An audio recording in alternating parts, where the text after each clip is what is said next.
E aí, pessoal, tudo bem?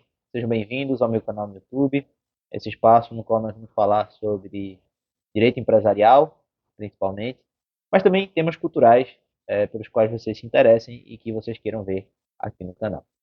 Além disso, também vou trazer algumas reflexões que eu achar interessantes, de uma maneira mais geral, não só restritos ao direito empresarial, mas também sobre outros temas que eu achar interessantes e que eu quiser dividir com vocês. O primeiro tema do vídeo do nosso canal vai ser uma sugestão de um seguidor meu no Instagram que gostaria de saber um pouquinho mais sobre minha trajetória anterior ao direito. Então, eu desde pequeno não sonhava em fazer direito. É um fato curioso. Não passava pela minha cabeça, por exemplo, aos 15 anos, fazer direito. Pelo contrário, eu sempre fui um cara mais das exatas, por incrível que pareça. As pessoas às vezes me vêm estudando muita filosofia e acham que eu sempre fui um cara mais das ciências humanas, das ciências sociais. Pelo contrário, eu até 16, 17 anos era um cara da matemática. Eu sempre fui um cara que gostava de estudar exatas, que gostava de fazer exercícios de matemática. Eu tenho até um quadro branco em casa, justamente que eu usava para fazer cálculos, para fazer exercícios de matemática. E eu vejo que, geralmente, quem é muito bom em exatas começa muito cedo. Por quê? Porque as ciências exatas oferecem recompensa imediata. No caso, uma boa recompensa imediata. À medida que você vai fazendo os exercícios, você recebe os estímulos e continua. Então é muito fácil você ver talentos precoces nessas áreas. Enquanto nas ciências humanas, que é um território muito mais árido, as vocações só frutificam muito depois. Isso é algo que não só eu observei, o Olavo de Carvalho fala isso, né, em uma aula, e na apostila Pensamento e Atualidade de Aristóteles, ele diz também que os talentos das ciências humanas eles brotam só na maturidade, então, depois dos 50 anos, depois dos 60 anos. É o momento em que o pensador atinge esse ápice. Então, é normal que poucas pessoas se destaquem nas ciências humanas, porque é difícil. E é muito fácil cair na mediocridade nas ciências humanas, justamente porque você não tem tantos mecanismos de controle assim e todo mundo se sente autorizado a opinar. Esse é um preconceito que muitas pessoas de exatas têm contra as ciências humanas. E é um preconceito que eu carregava, confesso, na minha juventude.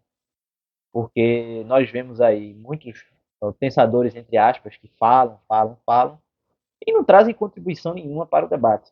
Esse é o fato fundamental. Então, até os 16 anos, eu me interessava por alguns temas, eu sempre gostei da história, gostava de saber um pouco mais sobre as nações, sobre as guerras. Todo adolescente gosta de se entreter com esses temas. Mas eu nunca tinha, de fato, me aprofundado.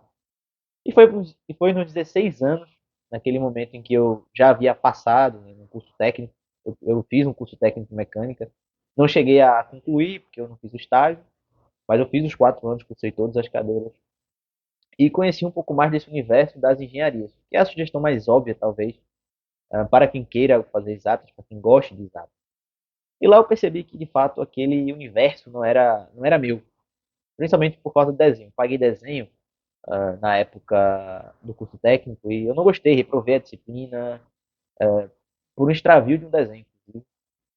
Então, esse fato, né, que aconteceu exatamente no ano de 2014, que é um divisor de águas na minha vida, de fato, porque eu saí de um relacionamento em 2014, eu tive esse problema da reprovação em 2014, então foi um ano em que eu sofri e a partir dali eu passei por um ciclo de transformação. E eu vejo muita gente hoje na internet, por exemplo, abraçar o esquerdismo, e eu fico pensando, essas pessoas não amadureceram, porque eu passei por essa fase militante de internet, esquerdismo, comunismo, muito cedo. Sei lá, com 15, 16 anos eu era o que o seguidor médio do Luigi é hoje. Depois eu acabei evoluindo, aí eu conheci o Olavo de Carvalho, eu conheci a vida intelectual de verdade e me interessei por isso e comecei de fato a estudar.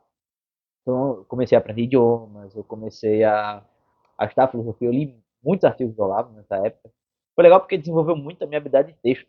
Melhorei muito, assim, em termos de redação. Uma boa escola Os artigos dela são muito bons, as pessoas têm um certo preconceito, mas aquele estilo do artigo de jornal foi um gênero textual no qual ela se destacou muito. A forma de escrever dele me ajudou a, a desenvolver melhor meu raciocínio, a minha argumentação. E a partir daí eu fui me interessando pela filosofia, tive um interesse político, né? Desde muito pequeno. Eu sempre fui muito apaixonado por política. Hoje não mais. Hoje eu acompanho até menos. Então, de certa maneira, eu atravessei aquela fase de fervor político numa época anterior. De certa forma, a idade entre aspas, né, que a média da população está atravessando agora. De ser politizada, de ser polarizada. E passada essa fase, você tem um certo resfriamento. Por isso eu acho, por exemplo, que essas medidas autoritárias, elas partem de incompreensão sobre a evolução política de uma sociedade. As pessoas, elas, quando começam a dominar um tema, elas não discutem com profundidade, até porque a profundidade pertence a pessoas que já têm bagagem, já têm repertório, já leram, conhecem as teorias, sabem das dificuldades da ação política. E as pessoas que não estão a par disso, elas vão ter uma postura radical.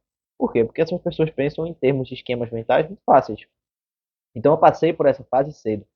Isso foi uma vantagem, porque já no final do ensino médio, eu já era uma pessoa bem mais consciente e bem mais disposta a ouvir as pessoas e a ler o que elas têm a dizer. Então, eu acabei em 2014 nessa decepção com as ciências exatas. Eu cheguei a estudar cálculo muito tempo, então acho que em 2014 eu meio que parei de estudar matemática para o ensino médio. Eu já tinha estudado tudo e meu estudo acabou virando revisão. Isso é uma vantagem também, porque eu levei o final do ensino médio até com certa tranquilidade. Mas aí veio o Enem, e no Enem, faltando, sei lá, uns 2 meses para a prova, bateu um desespero. Eu comecei a estudar igual um doido. Naquela época havia aquela plataforma Geek Games, se eu não me engano. Ela firmou uma parceria com o governo federal, então quem era inscrito no Enem tinha direito ao acesso a essa plataforma. Aproveitei, estudei. Uma coisa até interessante de gamificação na educação do governo Michel Temer. Acho que pouca gente fala isso. Tá na moda a gamificação e o case do Geek Games foi interessante e ajudou de fato a solidificar a minha base para o Enem. Aí eu fiz Enem, mas também não estudei tanto na natureza. Eu tenho uma base até fraca nessa área, biologia, química. Eu lembro algumas coisas, mas a maioria dos assuntos já desapareceu da minha mente. E a partir daí, eu fiz um Enem mais focado em ciências humanas e língua portuguesa. Lembrei agora o nome da outra categoria. A partir daí, eu foquei nisso, porque são os pesos mais relevantes para direito. Fiz, tirei uma nota boa na redação, tirei 960, e passei em direito. Então a minha odisseia, a minha caminhada até o direito foi como eu falei no vídeo, lá no Instagram, na verdade, foi uma caminhada pontiana, foi da matemática para o direito.